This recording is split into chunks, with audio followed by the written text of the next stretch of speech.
Yo les zozos, c'est Nico de la chaîne des vidéos d'Auto-Raisin. Là, je vais pas vous parler de mes contours qui ont été bien faits, mais de ma critique des 4 Fantastiques qui est sortie cette semaine sur nos écrans. Alors, est-ce un film tout juste moyen ou vraiment bon? Et ben, ma note est de 7,5 sur 10. On retrouve un bon Marvel. Ça faisait longtemps depuis la phase 1, je dirais, qu'on n'a pas vu un si bon Marvel. Les anciens Marvel, tels que Captain America, Brave New World, Thunderbolt m'avaient déçu. Ils étaient moyens ou tout juste assez bons, mais c'était pas de cette envergure-là que Captain Fantastic m'a procuré de l'émotion. Donc c'est pour ça que ma note est aussi haute. L'histoire, vous la connaissez tous. Il y a Sue Storm, Ben Grimm, Reed Richards et Johnny Storm qui font un vol spatial expérimental. Mais lors de ce vol spatial, ils acquièrent des pouvoirs parce qu'en fait, ils ont été exposés par des rayons gamma. Donc leur pouvoir, c'est l'invisibilité, le feu, la force humaine et des membres, par exemple, jambes, bras qui s'allongent. Donc là, on n'a pas une origin story proprement parlée. Ils nous montrent comment ils ont leur pouvoir, mais ce n'est pas étalé sur tout le film. Là, on a direct la menace du Silver Surfer. Silver Surfer les menace en disant que Galactus arrive vers vous. Donc en fait, vous trouvez une solution. Soit vous partez, soit vous allez vous faire dévorer. Donc les 4 Fantastiques comprennent le danger et vont à la direction de Galactus pour essayer de négocier. La négociation se termine mal, je ne vais pas vous dire pourquoi. Et en fait, ils doivent trouver une solution pour combattre Galactus. Les points positifs de ce film, déjà, c'est les décors. Moi, j'ai trouvé super beau.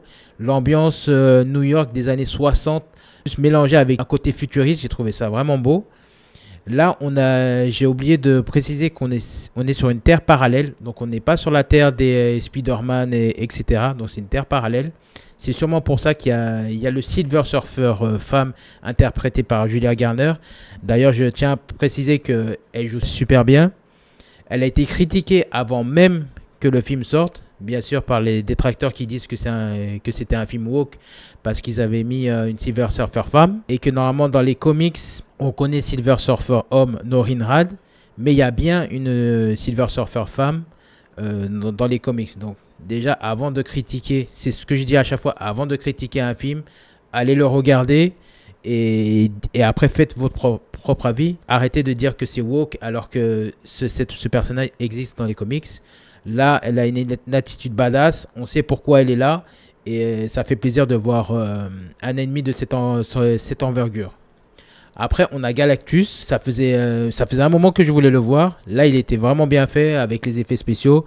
Tu vois la menace qui rogne autour des 4 Fantastiques. Là, c'est un méchant d'envergure tel que Thanos nous a procuré dans les Avengers. On sait qu'ils vont être dans la merde. Il faut qu'ils réfléchissent à contrer Galactus. Donc, franchement, pour moi, Galactus est du même niveau que Thanos, voire un peu plus.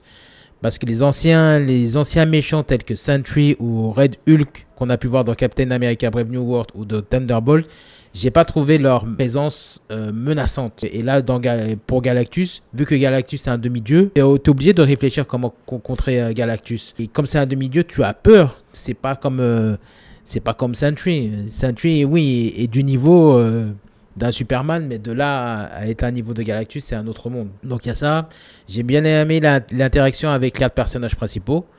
Vanessa Kirby, surtout Vanessa Kirby, elle est excellente. On a pu voir dans Piece of Woman elle est vraiment bonne, ou même dans la série The Crown. Pedro Pascal, j'avais des doutes sur lui parce qu'on le voyait trop à l'écran, mais franchement, il fait le taf. On a pu le voir dans Game of Thrones, Mandalorian et Last of Us. Et franchement, c'est un très bon acteur. Même si on le voit souvent, c'est un très bon acteur. Ce film-là, j'avais pas beaucoup d'attentes. Mais ça m'a procuré de l'émotion. L'histoire est vraiment bonne et cohérente.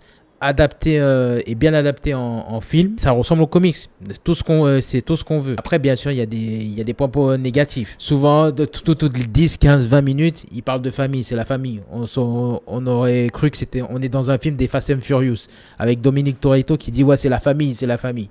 Bon, c'est juste ça. Et puis plus, une faille scénaristique que j'ai notée, c'est quand Johnny Storm traduit le message de Shalabol, donc le Silver Surfer. J'ai trouvé ça un peu facile, mais je pense qu'en 2 heures, ils n'avaient pas le temps de faire une explication ou quoi que ce soit, donc ils ont fait ça assez rapidement.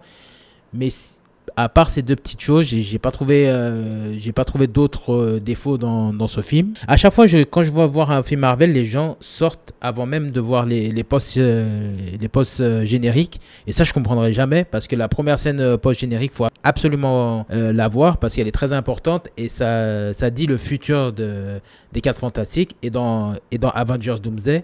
Donc, faut absolument la voir. C'était Nico de la chaîne vidéo de Tonton Raisin. Likez, partagez et dites-moi ce que vous en avez pensé. Et puis, on se retrouve à la prochaine. Allez, bye bye.